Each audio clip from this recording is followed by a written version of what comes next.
자, 작용 반작용 얘기할 거고요. 우리 작용 반작용 얘기 많이 했었죠. 그래서 뉴턴 법칙 세 가지가 1번이 뭐였지? 1번이 관성 법칙. 좋아요. 관성 법칙. 2번이 F넴에 이걸 뭐라고 하냐면 가속도 법칙이라고요. 그 다음에 세 번째 법칙이 뭐야? 작용 반작용입니다. 그래서 A가 B한테 주는 힘은 이 존재하면 B도 동시한테 A한테 힘을 주는데 그 두 힘은 크기가 같고 부호가 반대이다. 이게 작용 반작용 법칙의 이제 의미였어요.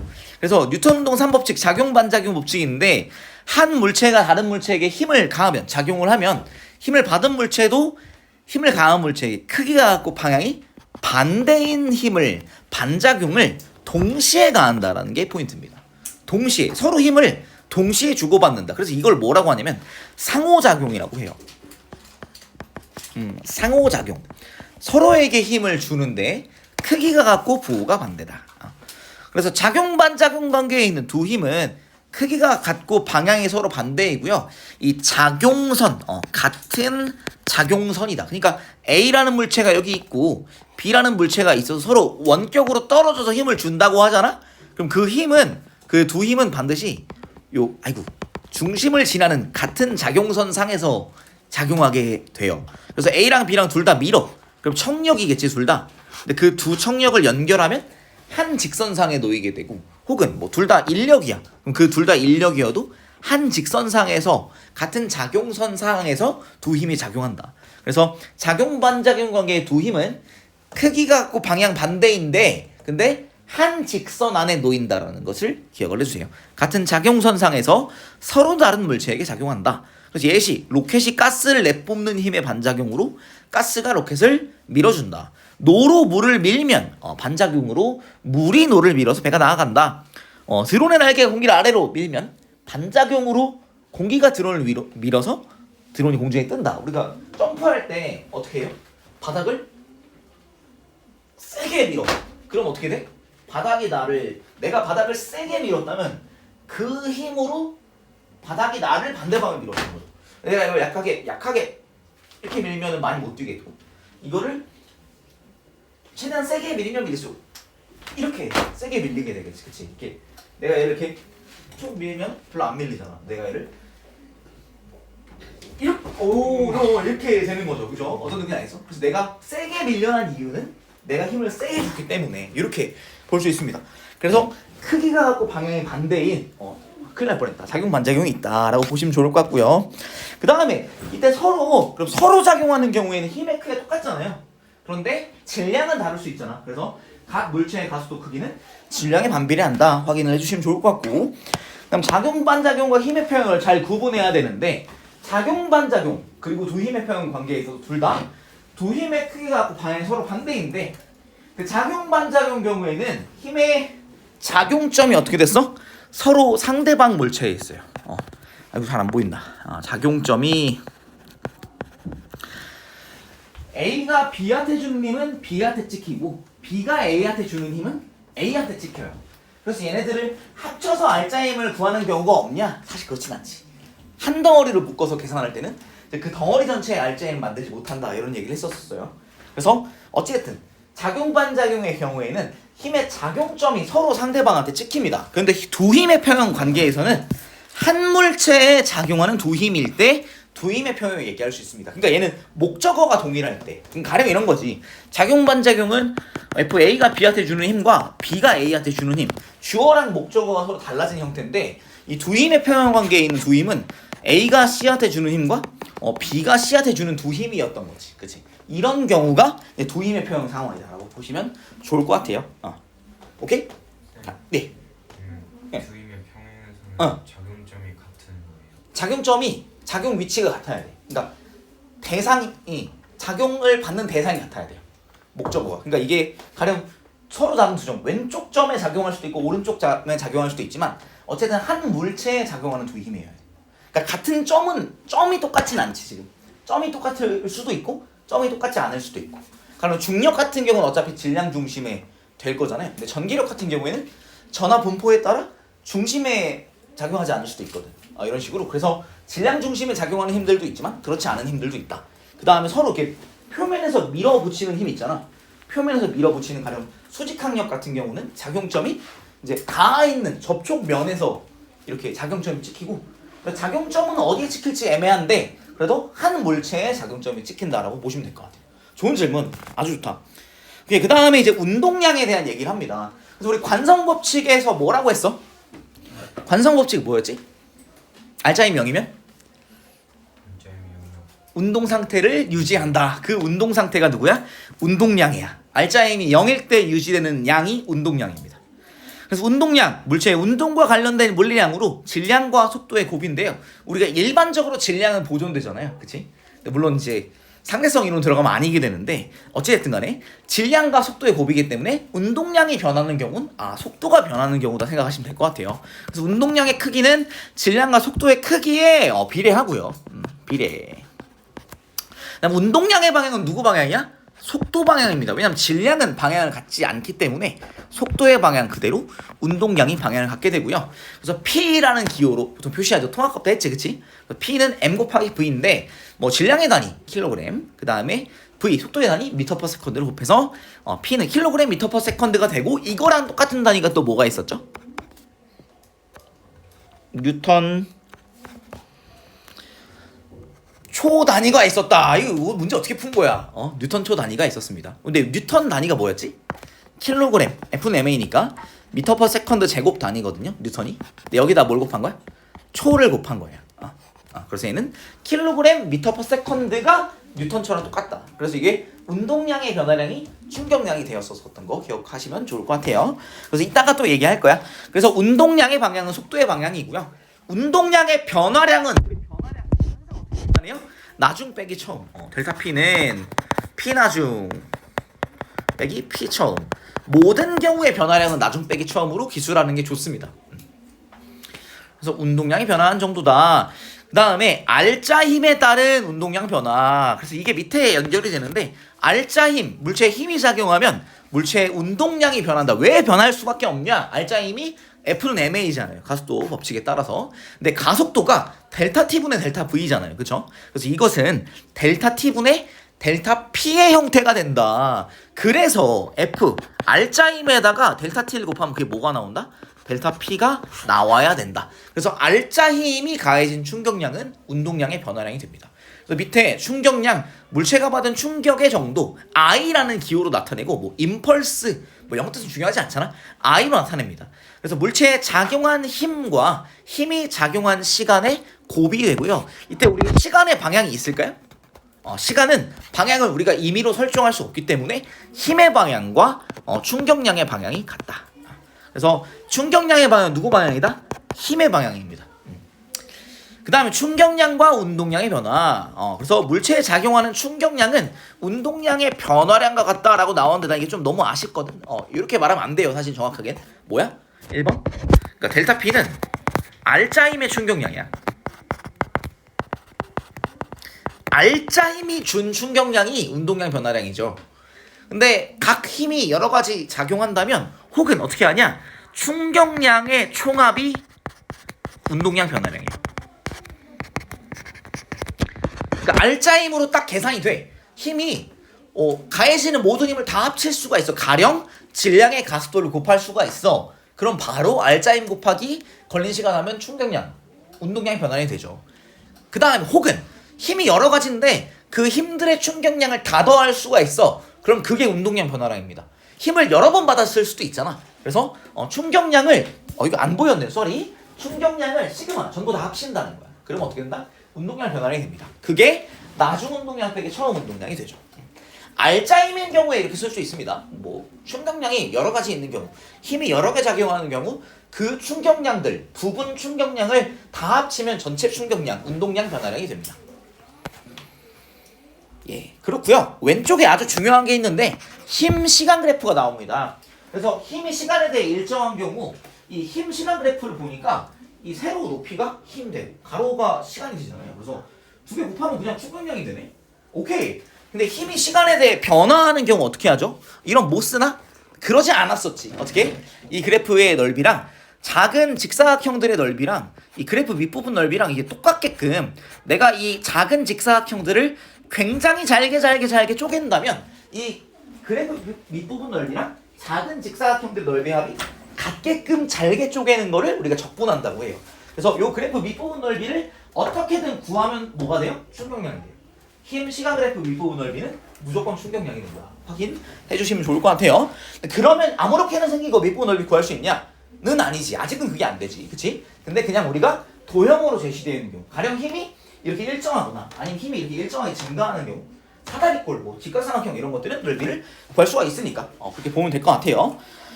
좋아요. 그 다음에 왼쪽에 작용, 반작용과 충격량 나와 있는데요. 우리 작용, 반작용 법칙에 따라서 두 물체 사이에 작용하는 힘의 크기가 똑같겠지, 그치? 그 다음에 작용, 반작용에서 뭐라고 했냐면 동시에라고 했어요. 같은 시간 동안 내가 칠판을 1, 2, 3초 동안 힘을 주면 칠판도 나한테 3초 동안 힘을 준 게 되는 거지. 그게 다를 수가 없어, 그치? 그래서 서로 어떻게 되냐? 충격량의 크기가 서로 같다. 그러니까 서로 힘을 주고받는다면 A가 B한테 준 힘과 B가 A한테 준 힘이 있을 것인데 그건 어때요? 크기가 같고 부호가 반대. 그치? 그쵸? 근데 여기에 걸린 시간이 다를까요? 걸린 시간 똑같지. 그치? FAB 곱하기 델타 T는 FBA 곱하기 델타 T가 될 거야. 그래서 A가 B한테 준 충격량은 누구의 충격량? 누구의 충격량? B의 충격량. 마이너스 IB는 그 다음에 B가 A한테 준 충격량은 A의 충격량이죠. 그래서 IA. 그래서 이거 결국 보기 좋은 꼴로 만들면 어떻게 되냐? IA 더하기 IB는 얼마다? 0이야. 지들끼리 힘을 주고받아서 자기들끼리 뭐 당겼든 간에 밀었든 간에 지들끼리 무슨 짓을 했어. 자기들끼리 힘을 주고받아 상호작용을 했을 때 충격량의 총합이 어차피 0이에요. 그쵸? 그래서 어떻게 되냐? 운동량의 변화량이 어떻게 돼요? 델타 PA 더하기 델타 PB가 얼마다? 0이다. 운동량의 변화량의 총합이 0이기 때문에 그래서 이걸 우리가 조금 더 보기 좋은 형태로 바꾸면 P 프라임 PA 프라임 빼기 PA는 아이고 소리 PB 프라임 빼기 PB 요 두 개를 더하면 이게 얼마다? 0이다. 그래서 결국 어떻게 돼요? PA 더하기 PB는 PA 프라임 더하기 PB 프라임이 됩니다. 그래서 어떤 상호작용이 있기 전에 운동량 총합이 상호작용이 있은 후에 운동량 총합이랑 같다. 충돌하든 분리가 되든 뭐 우리 화학 반응에서 질량 보존 같은 거랑 똑같은 거죠. 당연한 거잖아, 그렇지? 서로 힘을 주고받았기 때문에 충격량의 크기가 똑같고요. 크기가 같고 부호가 반대라서 운동량 변화량의 크기가 같고 부호가 반대여서 더하면 0이 됩니다. 그래서 이걸 적절하게 이항해 놓으면 충돌 혹은 뭐 분리 뭐가 됐든 간에 합체 전의 운동량 합과 그 후의 운동량 합이 같아야만 한다. 이게 운동량 보존 법칙. 다음 페이지에 나와 있네요.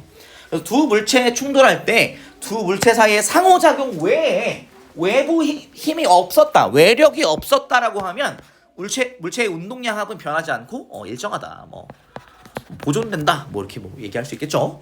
그래서 충돌이 됐든 뭐 합체가 됐든 분리가 됐든 뭐가 됐든 간에 서로만 힘을 주고받았으면 외부 상호작용 외에 외력이 작용하지 않았다면 외부에서 힘을 주지 않았다면 운동량의 합이 변할 수가 없다. 이것을 운동량 보존 법칙이라고 합니다. 그래서 뭐 밑에 압축된 용수철 사이에 두고 정지해 있었어요. 그쵸? 그러면 나중 운동량 합은 얼마야? 0. 분리되기 전에 운동량 합이 0이잖아요. 그럼 분리된 후에 운동량 합도 0이어야 돼요. 이게 되게 문제 쉬워지죠. 그쵸? 그래서 이거 역학적 에너지 문제에서 이런 거 꽤 많이 나온다는 거 자세하게 한번 봐주시고 그래서 A, B의 운동의 합도 0이다. 그 다음에 오른쪽에 각각 V1, V2의 속도로 이렇게 하다가 운동량을 합치면 되잖아요. 그쵸? 그래서 M1, V1 더하기 M2, V2는 하나로 합쳐지면 어떻게 돼? 이러면 속도가 동일한 값 그러니까 하나의 속도를 공유해야 돼요. 그쵸? 한 덩어리로 움직인다고 할 때 속도가 달랐던 적이 있으면 안 됩니다. 속도가 다르면 이 텀블러랑 뚜껑이랑 속도가 다르면 이게 분리가 돼서 얘가 못 쫓아와야지. 이래 돼야지, 그렇지? 근데 속도가 같아야 얘가 분리되지 않고 같이 움직일 수 있죠. 그래서 한 덩어리라고 한다면 속도가 똑같다는 것을 의미합니다. 그래서 이제 이렇게 V라는 새로운 속도가 있다면 덩어리 전체의 질량은 뭐 안 바뀌었겠죠. 질량 보존될 거니까 M1 더하기 M2 V 이런 식으로. 그래서 V가 얼마가 나올지를 계산할 수가 있습니다. 그래서 운동량 보존의 중요한 조건은 외부에서 작용한 알짜임이 없어야 된다. 가령 그래서 우리가 수평면에 놓고 충돌을 시키긴 하지만 경사면에 놓고 충돌을 시키면 운동량 보존이 되지 않습니다. 알아두면 좋다. 이렇게 부딪히면 이거 운동량 보존이 안 돼요. 왜? 중력 때문에 아래 방향으로 R자 힘이 계속 작용하고 있기 때문에 운동량 보정이 되지 않는다는 거 알아두시면 좋을 것 같습니다. 좋아요. 그 다음에 뭐 이런 거 이용은 뭐 그냥 패스할게. 뭐 이런 것들이 있다. 넘어가자. 좋아요. 그래서 해당하는 문제들을 조금 풀어보면 좋을 것 같아서 들어가서 작용 반작용 너무 쉬우니까 101번 32페이지에 101번 그치? 이런 거는 진짜 쉬운 거긴 한데 여러분 그냥 그래도 뭐 예의상 한번 풀어보겠습니다. 안 풀긴 좀 그렇지.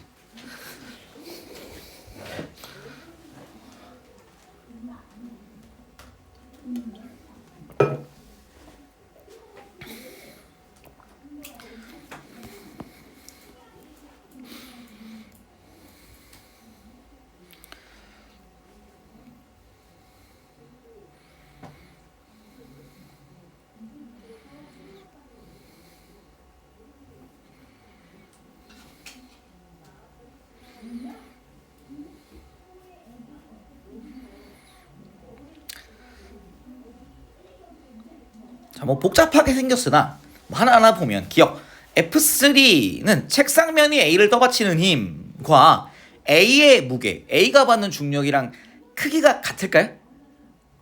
아니죠. F3는 뭐를 포함해? A와 B의 그쵸. 왜냐하면 B가 아래에서 누르고 있기 때문에 이렇게 여기 A만 봤을 때 F3는 위로 작용하고 A의 무게 아래로 작용하는데 B가 A를 누르는 힘 F2도 있다.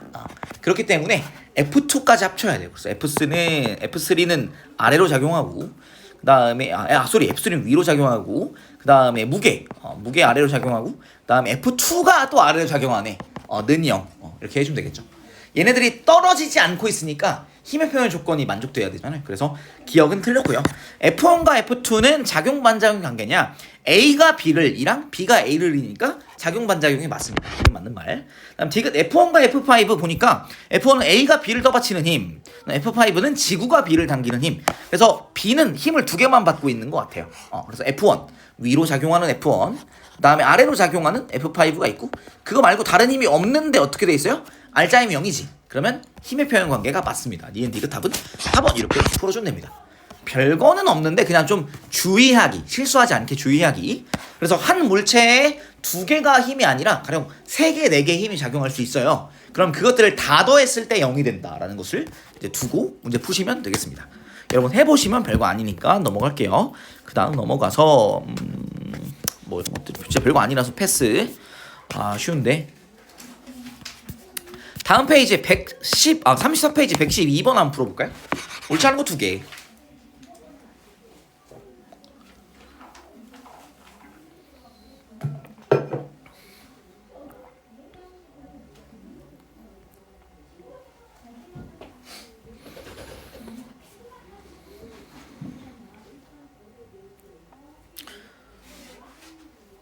그래서 운동량을 뭐 질량으로 나눠보면 속도가 일단 나오기도 하고요. 아니면 이제 가로축에 시간이 있고 세로축에 운동량의 변화량이 있다. 이것이 무슨 의미인지 생각을 해보면 또 그것도 좋을 것 같습니다.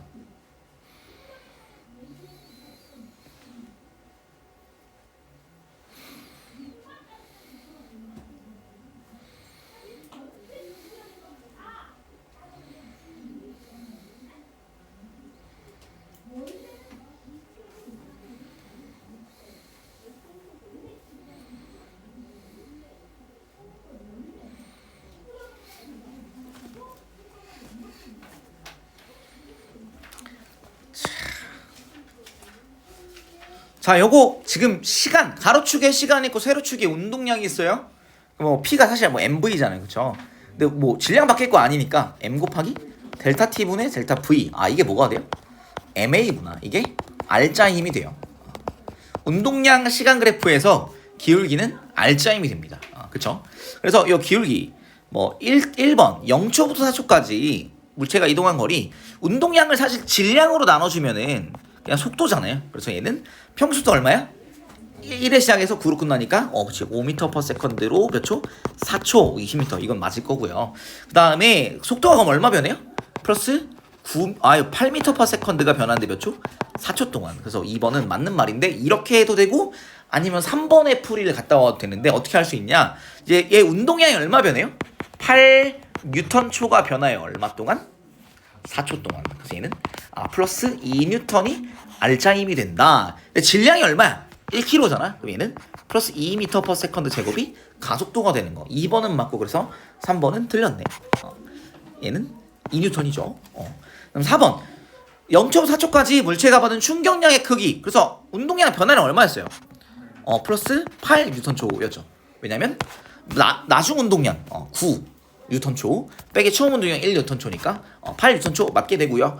그 다음에 4초일 때 물체의 속력 뭐야 계산했잖아. 9m per 세컨드. 4초 이후에는 R자임이 얼마야? F는 0. 운동량 시간 그래프의 기울기가 뭐라고? R자임이 되는데 그게 기울기가 0이니까 R자임이 0이다. 그래서 틀렸다. 3번과 2번 보면 되겠다. 요 정도까지 같이 한번 해봤고 뒤로 가서 좀 이제 슬슬 재밌는 것들이 나오죠. 35페이지에 117번 한번 해볼까요?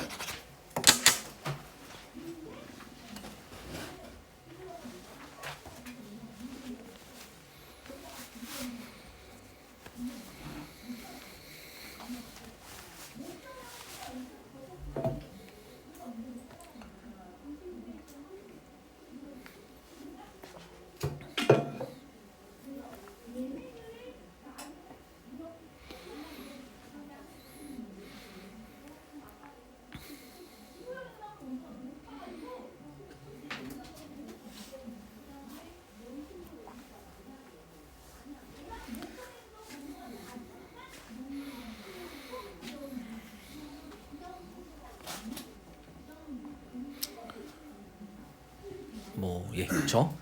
방향을 우리 운동량 같이 방향이 중요한 것들은 이제 방향이 반대가 되면 부호를 반대로 적용해야 되고 그래서 A 같은 경우 오른쪽을 플러스를 할게요.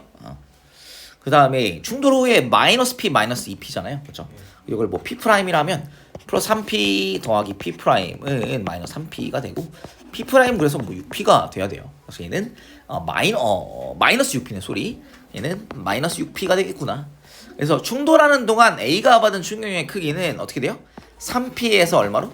마이너스 P로. 그래서 마이너스 P 빼기 플러스 3P 하면 마이너스 4P가 되겠죠. 절대값 2P. 이거 틀렸고. 충돌 전 얘는 운동량이 얼마였어요? 마이너스 6P였어요. 충돌 후 마이너스 2P가 됐잖아요. 그럼 얘는 속력이 3분의 1이 됐구나. 충돌 전 B의 속력은 충돌 후에 3배. 니에 맞는 말. 질량이 바뀌진 않았을 거잖아요. 그치? 운동량의 크기가 3배 였으니까 질량의 크기가 똑같다고 한다면 속력의 크기가 3배였겠다 볼 수 있겠고 그 다음에 B가 A로부터 받은 평균 힘의 크기 평균이 얼마야? 힘은 운동량의 변화량 4P 그 다음에 걸린 시간이 얘가 델타 T라고 했죠. 그래서 얘는 크기 절대값 취해서 니은 답은 4번 이렇게 보면 되겠습니다. 좋아요. 이것도 좋은데 해볼까? 118번 한번 해볼까요?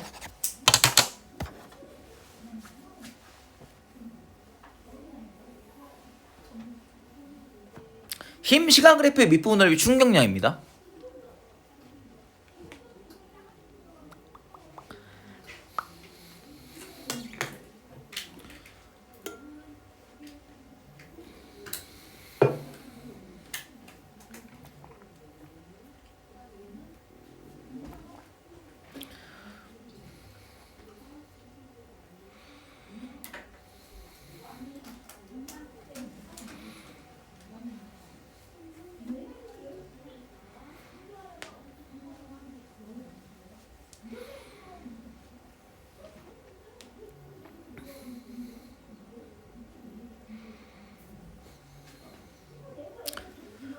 이렇게 진한 선이 A고요.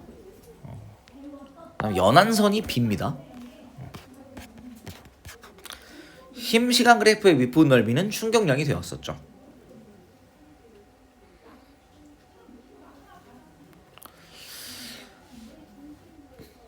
다른 힘이 없으니까 R자임일 거고 그게 운동량 변화가 될 것 같아요. 그래서 기억 0부터 T0까지 A의 충격량 얼마야? 요 빨간색 직각삼각형 넓이 B는 파란색 직사각형 이거 충격량이 같지가 않네요. 넓이 다르니까 니은 T0일 때 A의 운동량 얼마일까? 처음에 정지해 있었으니까 충격량이 2분의 F0 곱하기 T0가 충격량이 됩니다. 그게 나중 P 이렇게 되겠지, 그치? 얘는 운동량이 얼마야? 2분의 F0 T0인데 질량이 2M이니까 2M V 이렇게 하면 되겠다. 얘는 V는 4M분의 F0 T0. 니은 맞네. 이렇게 보면 되겠고, 디귿 0부터 이 T0까지 속도 변화량이 같냐라고 물어봤는데 이 T0로 치니까 이게 뭐가 같았어요? 충격량이 같네. 그럼 얘는 운동량 변화량이 같네. 그래서 델타 P가 서로 같은데 델타 PA랑 델타 PB가 서로 같은데 A 같은 경우 어때? 질량이 2M이잖아요. 2M 델타 VA랑 M 델타 VB랑 지금 같다고 했으니까 속도 변화량이 같을 수가 없네요. B가 2배 더 크다. 니은 답은 2번 이렇게 풀어주면 되겠습니다. 간단하죠? 별거 없다. 다음 페이지로 가서 뭐 하면 좋을까요? 120번 한번 풀어볼까요?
둘 다 이제 오른쪽 방향으로 이동하잖아요. 그래서 뭐 이런 식으로 볼 수 있지. 처음에 운동량이 A는 5mv0고 B는 0이잖아요. 그러면 얘가 어떻게 돼요? 얘가 가령 A의 속력을 뭐 V'이라 하면 B는 2분의 5V' 이렇게 할 수 있잖아요. 그래서 5mv' 더하기 2분의 5mv'이 된다. 그쵸? 얘는 2분의 15mv' 돼서 이제 V'은 3분의 2V0가 되네. 기억은 맞는 말이고. 그 다음에 충돌하는 동안 받는 평균 힘의 크기는 어때요? 동일합니다. 평균 힘의 크기는 동일. 왜?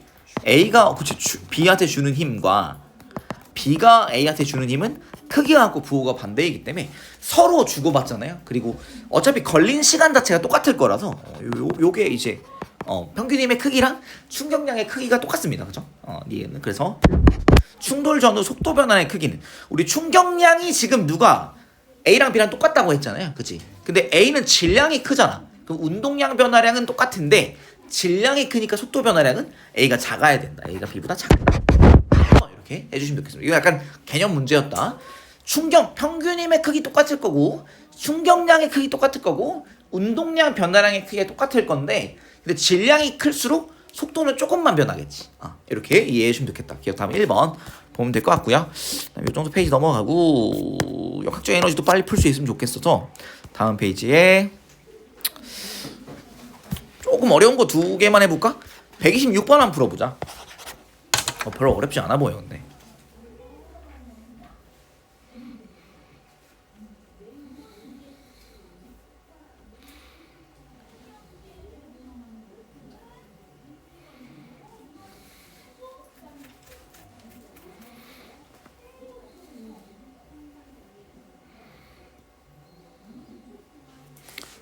살의 질량은 M이다.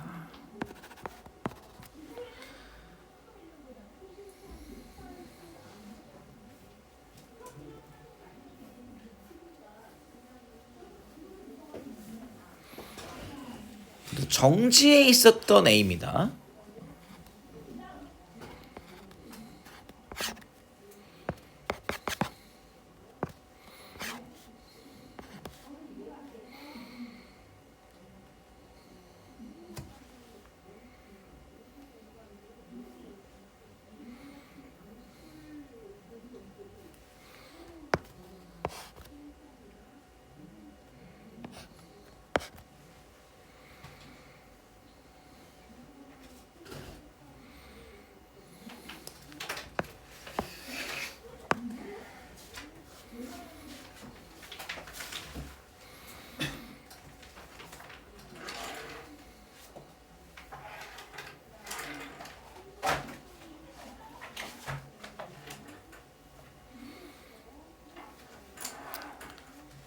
자, 가에서 화살의 운동량은 플러스 mv였죠, 그렇죠?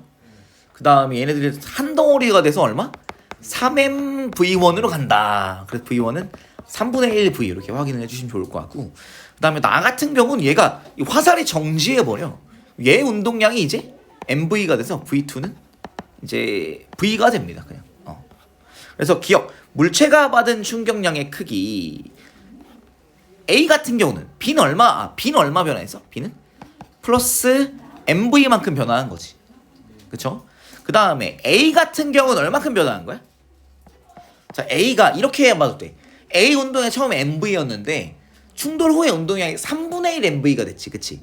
그러면 B는 3분의 2 mv만큼 받았다. 그래서 B가 A보다 크다. 기억 맞는 말이고, 가에서 화살의 운동량은 당연히 화살 자체의 운동량이라고 했잖아요. 화살의 운동량이 mv였는데 얼마가 됐어요 이제? 3분의 1 mv가 됐으니까 화살의 운동량이 보존된다라고 말할 수는 없고 3v1은 v2랑 같다. 기억지기 답은 4번 이렇게 풀어주면 되겠습니다. 그 다음에 밑에 127번과 8번 한번 해볼래요? 요 그래프의 의미를 우리 잘 한번 생각해보자.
자, 요 그래프가 딱 주어진 거고 우리 그래프로 판단을 하라는 얘기예요. 그래서 여러분이 지금 이제 요런 문제 본 적 있지? 처음 보는 거 아니지? 자, 이럴 때 우리 기억해야 되는 거, 자, 간격이 나와요. 간격 시간 그래프의 기울기가 뭐가 돼요? 상대 속도가 됩니다. 근데 우리가 관행적으로 왼쪽에서 오른쪽 가는 방향을 플러스로 두기 때문에, 그래서 우리가 얘를 V 왼쪽에서 본 오른쪽, 아이고 뭐야, A 젠장, 왼쪽에 있는 물체가 본 오른쪽 물체의 상대 속도가 돼요. 그래서 얘는 V5 빼기 V 왼이 됩니다. 왼쪽 물체가 처음에 얘가 이제 5m/s로 가잖아요. 그래서 VA가 본 B의 상대 속도 보면 플러스 V 빼기 플러스 5입니다. 근데 이 기울기가 얼마야? 3초 동안 마이너스 6m. 그래서 얘는 마이너스 2가 되겠구나. 그래서 V는 얼마야? V는 플러스 3이 되면 되겠다. 그래서 3m/s로 처음 가던 거예요.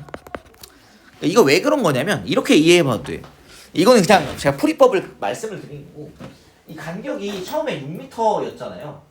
3초 지나니까 간격이 0m가 됐어. 그러면 앞차가 빨라, 뒤차가 빨라 지금? 뒤차가 빨라서 갖다 박는 거야, 그치?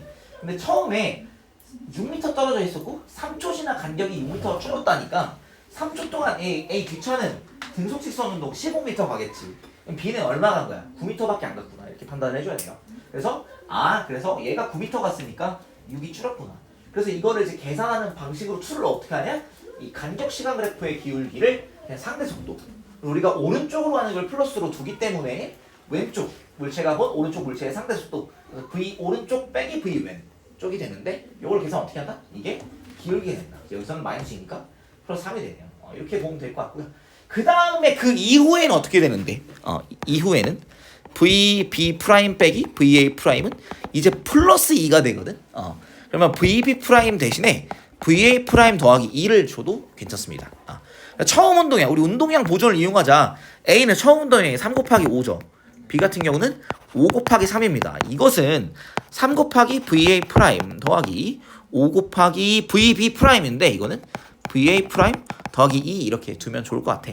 그럼 왼쪽 항이 30이에요. 30은 3VA 프라임 더하기 5VA 프라임 더하기 10. 그래서 8VA 프라임이 20이 돼서 VA 프라임. 나 잘못했니? 뭔가 잘못한 것 같은데? 값이 다른디? 그 VB 프라임이 VA 프라임 바보다. VA 프라임이 2.5구나. 그래서 VB 프라임이 4.5. 오케이, 당황했어요. 그래서 이렇게 보면 되겠다. 괜찮을까요? 그래서 꼭 기억해야 되는 건 이거. 간격 시간 그래프가 나오잖아. 기울기가 상대 속도가 된다는 거. 그걸 가지고 운동량 보존식을 세우면 이제 값이 풀릴 겁니다. 요 정도까지 보면 좋을 것 같고, 그다음에 요거는 내가 욕심인가? 한두 문제 좀 풀면 좋을 것 같은데, 다음 페이지에 있는 38페이지에 132번 한번 풀어볼까요? 등가속도 직선 운동이래. 풀어봅시다.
속도시간 그래프를 그리면 조금 도움이 될 수 있을지도. A랑 B는 도착선을 동시에 도착한다. 얘네들 기록이 똑같겠네, 그치?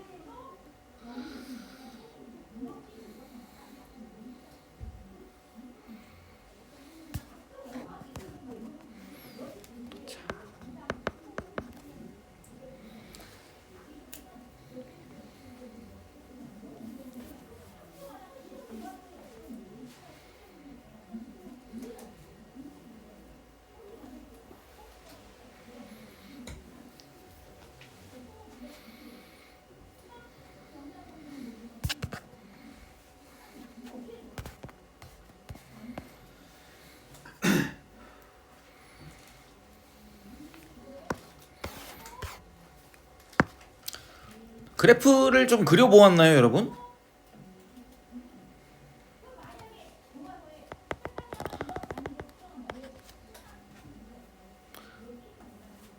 후.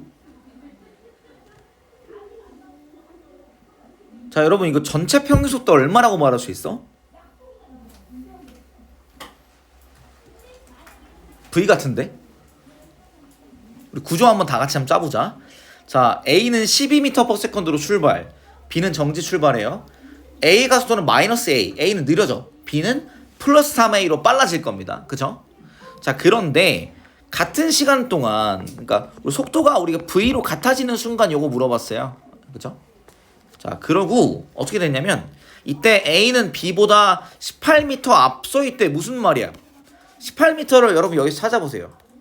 뭐 어디가 18m야? 자, 여기 이 순간까지 A가 간 거리는 요 파란색 사다리꼴 넓이. 그다음에 이 순간까지 B가 간 거리 빨간색 직각삼각형 넓이지. 그치? 어디가 18이야? 여기가 18이야. 여기가. 근데 어찌됐든 삼각형이라고 부를 수 있는 애네. 삼각형이긴 하다. 요게 18m라고. 그럼 얘는 요걸 밑변으로 잡을까? 얼마야? 12m/s 곱하기 t초 곱하기 2분의 1 하면 얼마다? 18m. 그래서 2분의 1 했으니까 t는 3초가 돼야 되겠네요. 여기가 3초야. 3초. 3초 만에 이렇게 됐다. 그 다음에 얘네들 기울기가 이 가속도가 A 같은 경우는 마이너스 A라고 했죠. 그쵸? 그럼 3초 동안에 얼마 변하는 거냐면 12에서 뭐 이렇게 안 해도 딱 자명하게 보이긴 해. A 곱하기 3 한 거랑 이게 V고 0에다가 3A 곱하기 3 한 거 이것도 V야. 똑같다는 얘기잖아. 그럼 A는 얼마예요? A는 1이 되겠구나. A는 1m/s 제곱이 되겠네요. 이런 식으로 볼 수 있는 상황이고. 그래서 V가 얼마야? V가 그래서 9야 9. 9다 9. 자, 그런데 어떤 조건이 있냐면 A랑 B랑 동시에 출발해가지고 동시 도착해요. 그러면 전체 이동거리 똑같이 전체 변이 그다음에 전체 시간 똑같죠. 그럼 평균 속도 똑같아야 되는데 자 평균 속도가 똑같다라고 하면 무슨 말이냐면 우리 속도가 처음 시작한 순간이랑 도착한 순간에서의 평균 속도 어떻게 할 거야? 처음 속도 더하기 나중 속도 절반. 그래서 아마 이게 요거의 중간값이 나올 거고 그 다음에 얘도 어떨 거야? 처음 속도 나중 속도의 중간값일 거야. 근데 그 중간값이 어찌됐든 평균 속도니까 같아야 되겠지. 그치? 그럼 평균 속도가 같으려면 중간 시간 순간 속도가 같아야 돼요. 그래서 그게 어딜까? 그게 여기가 아니게끔 잡히지가 않아. 3초일 때가 중간이 되는 거지. 그러니까 무슨 말이냐면 얘네들의 걸린 시간이 똑같지. 그치? 그럼 중간 시간의 순간 속도가 평균 속도가 될 건데 얘네들이 평균 속도가 같아 달라? 같지. 그치? 그러면 속도가 같았던 순간이 3초 요때밖에 없지. 요때가 평균 속도가 돼야 되니까 3초가 중간 시간이면 6초에 끝나야 되는 거야. 그래서 기억이 맞는 거예요. 그래서 V는 18이 아니라 9. 그 다음에 얘는 그래서 9에서 0으로 가잖아. 평균 속도는 4.5겠네. 아니지. B는 9에서 18로 가는구나. 18로 가니까 평균 속도는 이제 13.5가 되겠죠. 기억하면 1번 이런 식으로. 여기 구조 어떤 느낌인지 알겠어요? 다시. 자, 얘네들은 지금 동시 출발해서 동시 도착하지. 같은 변이를. 그럼 평균 속도가 어때야 돼요? 같아야 돼요. 평균 속도가 같아야 되니까 중간 시간의 순간 속도가 같아야 되는데 속도가 같은 시간이 하나밖에 없네? 요 순간밖에. 그치? 그럼 얘는 요 순간이 중간 시간이어야 돼. 그리고 여기가 3초인 거 알았으니까 끝나는 건 2초. 확인이 되죠. 4번 1번이네요. 요런 느낌. 뒤에 운동량 관련된 거 하나 볼까? 다음 페이지에 좋아. 뭐가 좋을까? 야, 좋다. 136번 한번 해볼까? 136번 한번 해보겠습니다. 뭔가 이 단순함이 마음에 드는데 별로 어렵지 않은 것 같기도 해요, 사실.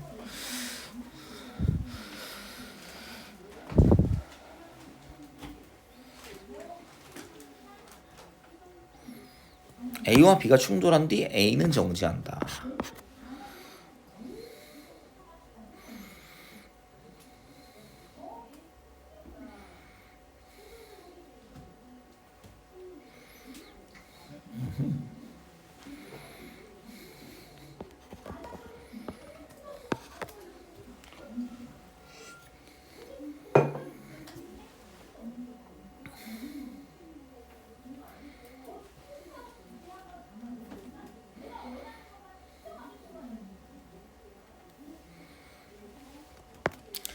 B랑 C는 이제 충돌한 다음에 한 덩어리가 돼요. 그다음에 한 덩어리 된 B와 C는 벽과 충돌한 뒤 같은 속력으로 튀어나온다.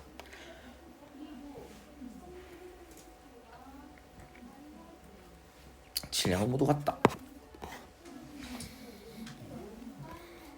뭐 질량 1로 합시다.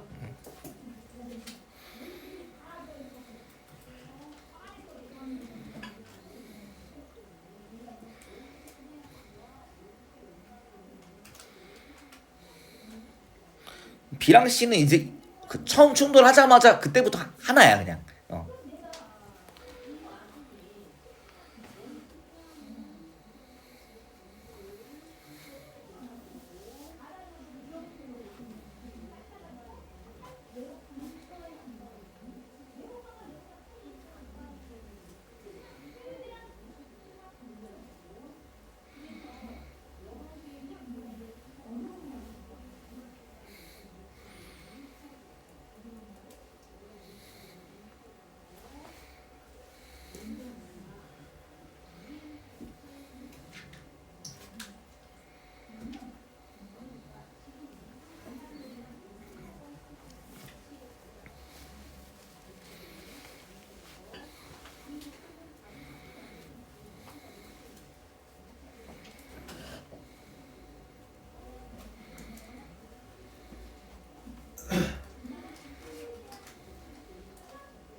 자, A의 처음 운동량 뭐 M을 그냥 넣자. 귀찮다. M 넣을게.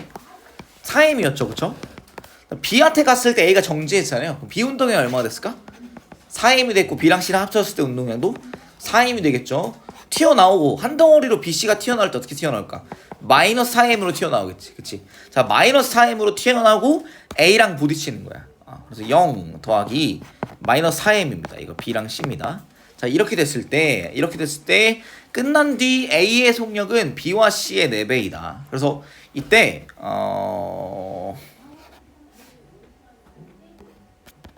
운동 에너지 증가할 수 없다 얘기를 하는 건가? 그래서 이때 A의 운동량은 어느 방향일까요? A는 힘을 왼쪽으로 받겠지. 그치? 그래서 마이너스 4P라고 해볼까요? 그 다음에 B의 운동량은 자, 왼쪽으로 마이너스 P라고 할 수 있겠고 C의 운동량 왼쪽으로 마이너스 P라고 할 수 있을 것 같아. 그러면 마이너스 6P는 마이너스 4M. 그래서 P는 마이너스 3분의 2M 이렇게 되는 상황인 것 같고, 그래서 얘가 4P니까 마이너스 3분의 8M이 되겠구나. 그래서 질량이 M이니까 마이너스 3분의 8 미터 퍼 세컨드가 속도가 되겠지. 속력을 구하면 절대값 3분의 8 미터 퍼 세컨드가 되는데, 근데 이거를 가령 이렇게 할 수도 있지 않나? 얘가 마이너스 4P 그 다음에 더하기 P 더하기 P B랑 C가 오른쪽 방향으로 튕겨나갔다고 할 수도 있잖아. 그렇게 되면 어떻게 되는지 한번 볼까? 그렇게 되면 얘가 마이너스 4M, 그래서 얘는 마이너스 2P가 마이너스 4M, 그래서 P가 마이너스 2M 되니까 얘 운동이 어떻게 되냐면 P는 4P니까 마이너스 8M이 돼서 속도가 부딪히기 전에 맨 처음에 4m/s였지, 그치? 그럼 부딪히고 나서 A가 어떻게 되냐면 8m/s로 튕겨 나오게 돼. 그럼 어떻게 된 거야? 운동 에너지의 총량이 증가한 상황이 돼버리거든. 그래서 운동 에너지의 총량이 증가한 상황이 되지 않기 위해서 요 경우를 폐기해요. 다시 무슨 상황이냐면, 자, 이 애는 지금 마이너스 4P 마이너스 P 마이너스 P로 잡았잖아요. A랑 B랑 C랑 모두 왼쪽 방향으로 이동하는 경우로 잡아봤어요. 그랬을 때 P는 마이너스 3분의 2M이 돼가지고 아니지, P는 3분의 2M이 돼서 마이너스 4P는 마이너스 3분의 8M. 그래서 처음 속력이 처음 운동량이 4M이었지만 A의 낮은 운동량이 마이너스 3분의 8M이 돼서 처음 속력이 4m/s, 마지막 속력이 3분의 8m/s가 돼요. 근데 이거를 이렇게 안 하고 만약에 얘네들의 운동량을 A의 운동량을 마이너스 4P라고 했는데 B랑 C가 오른쪽 방향으로 움직인다고 생각을 한번 해볼까? 그럼 어떻게 되냐면 A의 운동량 마이너스 4P, B랑 C의 운동량은 플러스 P 플러스 P가 돼서 전체 운동량 합이 마이너스 2P가 돼요. 자, 그렇게 했을 때 어떻게 되냐면 P의 값이 2M이 돼요. 그래서 A의 마지막 운동량이 마이너스 8P가 되잖아. 질량이 M이니까 속도가 왼쪽 방향으로 마이너스 8m/s가 됐다는 얘기가 되거든, A가. 근데 우리 맨 처음 상황 한번 생각해봐. 처음에 A만 움직이고 있었지. 그치? 운동 에너지 얼마야? 2분의 1 곱하기 M 곱하기 4의 제곱. 그치? 근데 마지막에 A 운동 에너지 한번 볼래요? 2분의 1 곱하기 M 곱하기 8의 제곱이 돼서 운동 에너지가 4배 증가한 상황이 됐구나. 근데 그 운동 에너지는 어디서 왔어? 왔을 수 있는 곳이 없기 때문에 운동 에너지의 총량이 증가할 수는 없기 때문에 이 상황에서. 그래서 그냥 여기서는 그냥 아래 경우를 폐기. 이해됐어요? 그러니까 우리 충돌할 때 역학적 에너지가 감소할 수는 있거든. 총합이. 역학적 에너지가 증가할 수는 없어. 총합이. 오케이? 뭔 말인지 이해됐어요? 괜찮아요? 그러니까 외부 힘이 일을 한 게 아니기 때문에 벽에서 일을 받고 벽에서 충돌할 때 역학적 에너지 총량이 증가하지 않고 감소해요. 그래서 얘는 역학적 에너지가 증가할 수는 없기 때문에 이렇게 A가 출발한 것보다 빨라지면은 얘 갑자기 왜 빨라져? 빨라질 이유가 없잖아. 충돌했을 뿐인데 A가 빨라지고 B랑 C도 움직이게 됐으니까 운동 에너지의 총량이 증가해 버리잖아. 그럼 그 상황을 폐기하고 운동 에너지 총량이 증가하지 않은 이 상황. 이렇게 경우의 수가 두 개로 갈렸거든? 근데 그걸 내가 설명한 거예요. 미안해요. 자, 요 정도까지 보면 될 것 같고 우리 쉬었다가 7시에 마저 하겠습니다. 고생했습니다.